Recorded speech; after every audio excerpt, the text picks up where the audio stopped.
we should prepare for the worst and hope for the best. I know Donald Trump is a businessman, but Greenland is not a product. We're a people, and that should be taken very seriously, and that should be respected. Yeah, well, I would say I'm worried. The people of the world's largest island have spoken out in fear as U.S. President Donald Trump doubles down on possible takeover. Anxiety and panic have gripped Greenland ever since the U.S. captured Venezuelan President Nicolas Maduro in an unprecedented raid on Caracas on the night of January 3rd. Now Greenlanders fear they could be next.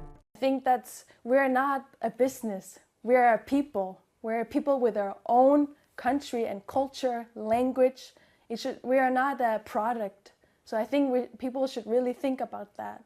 I know Donald Trump is a businessman, but Greenland is not a product. We're a people, and that should be taken very seriously, and that should be respected.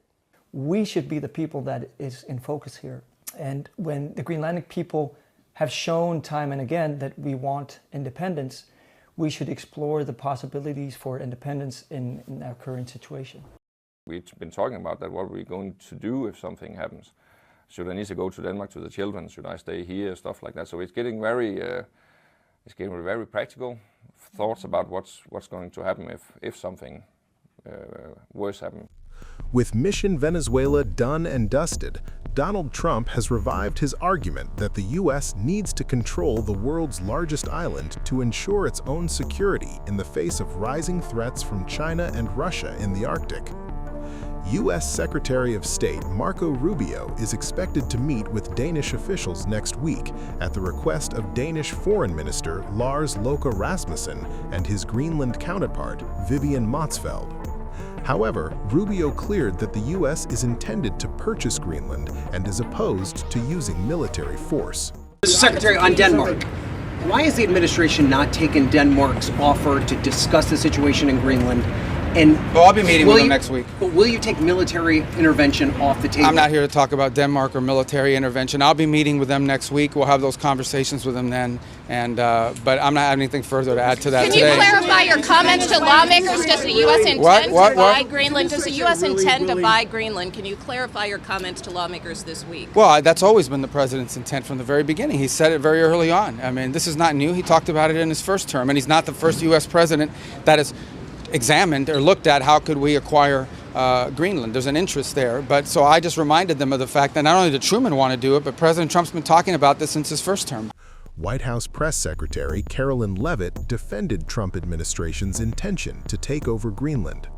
She was grilled by reporters on how Danes are willing to cooperate, yet Trump is pushing to take over the Arctic island. The Danes have repeatedly said they are willing to collaborate on all of the concerns that the president has, whether it's more troops, mineral rights, intelligence sharing. Why does the president feel he needs to own Greenland and not and put out the threat of military action when this could be done through diplomacy? Well, who said diplomacy isn't taking place behind the scenes, Dasha? I mean, the president is interested in diplomacy. His national security team is as well. And of course, he's always willing to pick up the phone for everybody and hear out their concerns.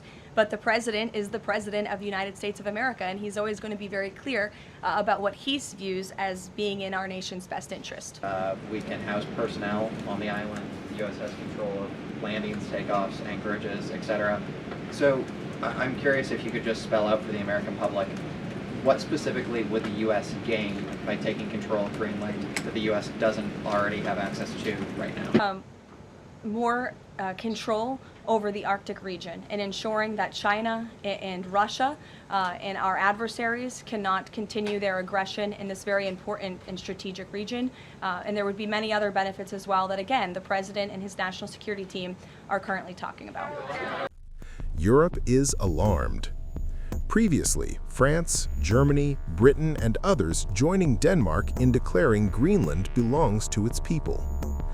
Danish Prime Minister Mette Frederiksen issued a chilling warning that any attempt to seize a NATO ally's territory could collapse the alliance itself. For det første så mener jeg, at man skal tage den amerikanske præsident alvorligt, når han siger, at han ønsker Grønland.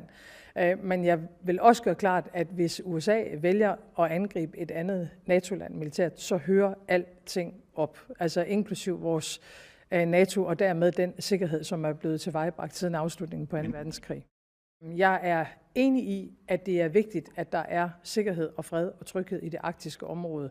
Det er jo derfor en af grundene til, at vi er med i NATO. Grønland er også med i NATO. Det er et fælles ansvar for de arktiske stater herunder kongeriget at sørge for, at der er sikkerhed og fred og frihed i det arktiske område. Men Danmark har altid været en god allieret til USA. Det ønsker vi fortsat at være. Men jeg bliver også nødt til at anholde noget af det, der bliver sagt fra amerikansk side, og vi vil selvfølgelig ikke affinde os med en situation, hvor man truer os og Grønland på den her måde. Echoing similar sentiments, U.S. House members question Trump's pursuit of Greenland. Whenever asked about this, and I hadn't gotten the question yet, they say, well, you know, we've got contingency plans for everything. So they don't really answer the question. But yes, Greenland, Mexico, Cuba, I'm leaving somebody out, Colombia. You know, the idea that the U.S. is going to use force to violate the sovereignty of a half dozen different countries in the hemisphere is troubling and does not seem to be something that they're willing to say they're opposed to in any way. I know, well, we don't take anything off the table. Do you have any respect for international law and sovereignty? We have not seen that there's any evidence that they do, and that, I think, makes the world a more dangerous place. If we're saying sovereignty is irrelevant, international law is irrelevant, if we're strong enough, we're going to do whatever we want, including threatening countries like, you know, Colombia and Mexico, Canada for that matter, and Denmark. I think this administration has demonstrated a willingness to erode our Atlantic and transatlantic relationships, our global relationships. We are seeing a reorganizing of their relationships with U.S. allies, and I think it is tremendously concerning to many people in the Western Hemisphere. This is an insane plan. They are talking about stealing the Venezuelan oil at gunpoint for a period of time undefined as leverage to micromanage the country. I mean, the scope and insanity of that plan is absolutely stunning. So we learned a lot. I'm glad we had the briefing, but this is going to be a very, very rough ride. Tim and I made it clear that the public needs answers. Across America, people are just saying, what the hell is going on? We need answers as to how long this is going to last. We need answers to how many troops, how much money, are there guardrails, things we don't do. And a number of things that we talked about were very troubling. There's a real, I am totally dissatisfied about their answers of going into other countries, totally dissatisfied of what they might be doing in Greenland, as well as in Colombia, Mexico, and other countries. And we're also totally dissatisfied about succession. They're relying to help them run Venezuela, help Trump run Venezuela, of the most unreliable, corrupt people who hate America. So this is fraught with peril. The American people, the public, not just in a classified room, the American people need answers. Tim.